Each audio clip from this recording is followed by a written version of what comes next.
شہر رحمان اس وقت news conference کر رہی ہیں۔ 1400 ہیلتھ فیسلٹیز زیادہ تر ڈیمیج ہیں اور یا بالکل اس وقت ناکارہ ہوئی بھی ہیں۔ بہت ساری جو بلڈنگز ہیں، ڈسپینسریز وغیرہ، وہ ابھی بھی انڈر واٹر ہیں، خاص سندھ کی جو ہیں کم از کم۔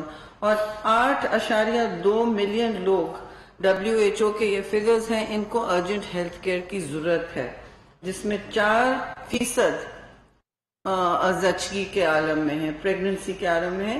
تو ان کو سیف شیلٹر دینا اور ترجیح اس وقت 11 ڈسٹرکٹس کی ہے جہاں پانی ابھی بھی کھڑا ہے۔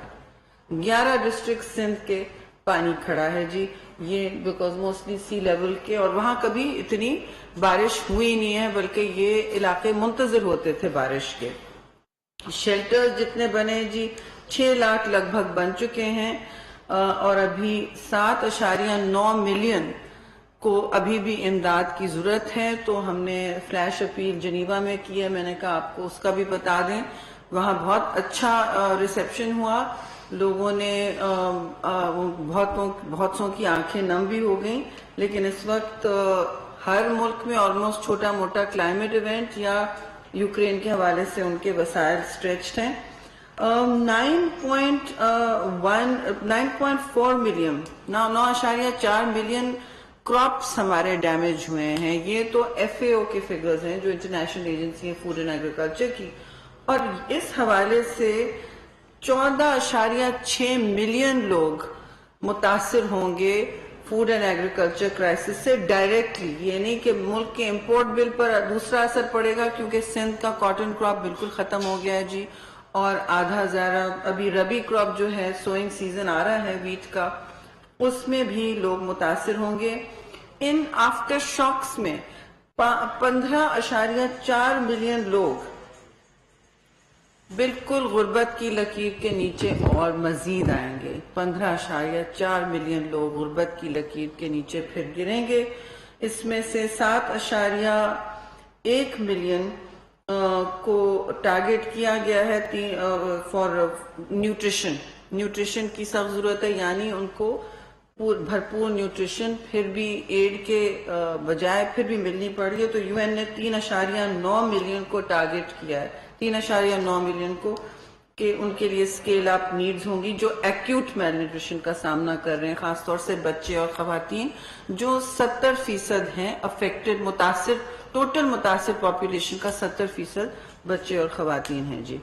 تو آپ نے دیکھا کہ کافی اس میں ڈسٹریس ہم بتا رہے ہیں۔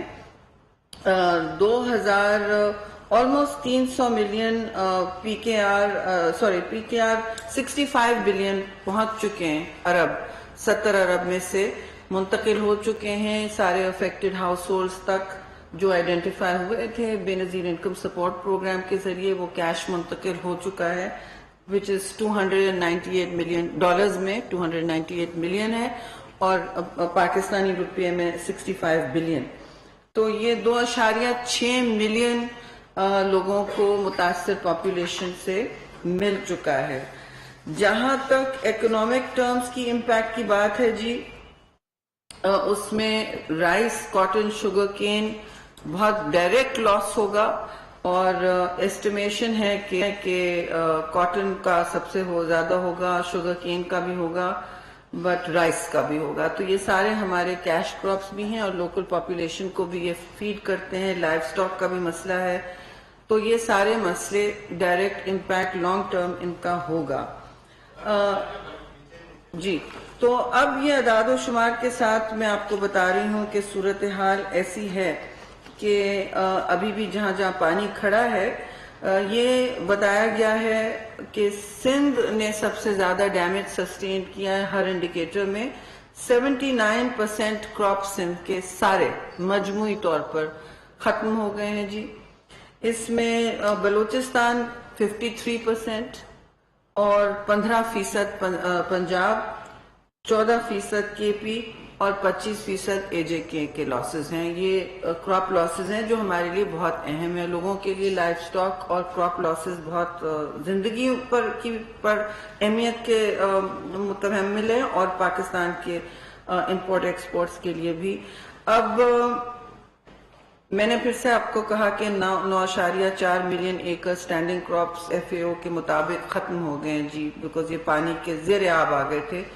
اور انیشل ایسٹیمیٹس میں یہ آ رہا ہے کہ 20% رائس، 80 سے زیادہ فیصد ٹماٹر، 60% باقی اشیاء مطلب یعنی ویجیٹیبلز اور سبزی general, 35% cotton, 99% castor seed, 58% grapes یعنی انگور اور 94% ڈیٹس. یہ خیرپور پہ جو تباہ کاری ہوئی ہے اس کا شاخسانہ ہے جی. تو یہ زیادہ تر سندھ کے بہت بڑے لاسز ہوئے ہیں اور اننڈیشن وہاں ابھی بھی جاری ہے. 2.1 ملین ہوم صرف سندھ میں ڈیمیج ہوئے ہیں اور نہیں سارے صوبوں میں 2.1 ملین ہومز ابھی بھی ڈیمیج ہمیں مل رہے ہیں. اور اس میں سے 89% سندھ میں ہیں، 89% are still in سندھ اور ابھی بھی فلڈ واٹر کھڑا ہے. ان سارے اعداد و شمار میں ہم نے یہ دیکھا ہے کہ امداد ضرور آتی جا رہی ہے، لیکن ان نمبرز کی وجہ سے اتنے زیادہ ہیں کہ یہ ناکافی ہر طرح سے بڑھتی جا رہی ہے. ہر ادارہ انٹرنیشنل IFI ہو یا جو بھی ہو، یونائٹڈ نیشنز کے افیلیٹس ہوں، سب نے بہت ہمدردی اور اپنا خود ذاتی متحرک ہوئے ہیں. یونائٹڈ نیشنز کے سیکرٹری جنرل سے ان کی ساری ایجنسیز انوالوڈ ہیں، انہوں نے بھی کہا ہے کہ ہم نے کبھی اس طرح کا کلائمیٹ ڈیزاسٹر اپنی ایکسپیرینس میں، اپنے تجربے میں نہیں دیکھا. تو یہ دنیا کا سب سے بڑا کلائمیٹ ڈیزاسٹر ہے. اور اس حوالے سے میں یہ ضرور کہوں گی کہ اسلام آباد میں کیونکہ خبر نہیں پہنچتی اور یہاں بارش ہوتی ہے تو ایک تناظر سے، مطلب کل رات کو بارش ہوئی تو وہ پھر بھی سب کے برداشت کے احاطے میں ہوتی ہے. جو ہم نے 18 ہفتے پہلے دیکھا وہ بالکل ہمارے لیے ایک record breaking climate event of the century ہے. اس تناظر میں افسوس سے میں کہوں گی کہ ایک جماعت جو 2 صوبوں میں ان کی گورنمنٹ ہے، حکمرانی ہے اور کوئی لگی لپٹی نہیں، لیکن وہ اس وقت بھی بجائے کسی کے مطلب ہاتھ بٹانے کے یا عوام کے تکالیف میں اپنا حصہ بانٹنے کے بجائے وہ اس وقت ایک مطلب بہت ہی شدید انتہا پسندی کی سیاست کر رہے ہیں. انتہا میں اس لیے کہہ رہی ہوں کہ وہ ہر بات پر ایک جھوٹ کا پلندہ نیا ڈالتے ہیں، عوام کو گمراہ کرتے ہیں. اور صورتحال یہ ہے کہ ملک 1971 کے بعد سب سے اپنے مشکل امتحان کی گھڑی سے گزر رہا ہے. 1971 کے بعد پاکستان نے کبھی اتنا ٹراما نہیں دیکھا، اتنے لاس اینڈ ڈیمیج نہیں دیکھے. اور یہ کیا کر رہے ہیں؟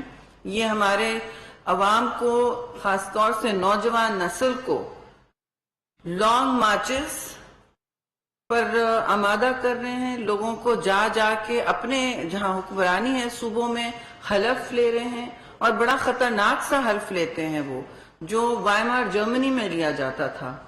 وہ ہاتھ اٹھا کے وہاں یہی. اور تاریخ کا مطالعے کا ہمیں بہت بتاتے ہیں نا کہ میں نے تاریخ کا مطالعہ کیا، میں نے تاریخ کو، انہوں نے نہیں دیکھا کس طرح یہ نازی سلوٹ ہوتا تھا. کوئی کہہ نہیں رہا ہے، میں 2 ٹوک الفاظ میں کہوں گی، یہی ہوتا تھا نازی سلوٹ، یہی ہوتا تھا طریقہ کار، یہی ہوتا تھا بیانیہ. کہ کیا فرق پڑتا ہے ہم نے کیا کیا، سینہ زوری ہم نے کیا کیا.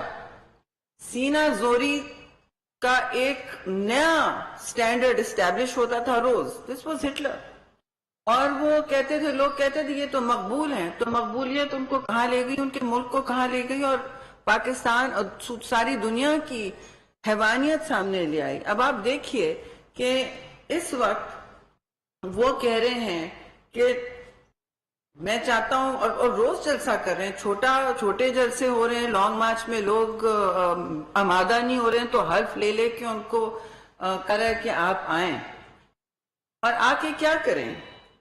ان کو پھر سے اقتدار دیں بیسکلی. اور تو کوئی ان کا بیانیہ نہیں ہے اور کوئی مطالبہ نہیں ہے، صرف اور صرف اقتدار کا مطالبہ ہے.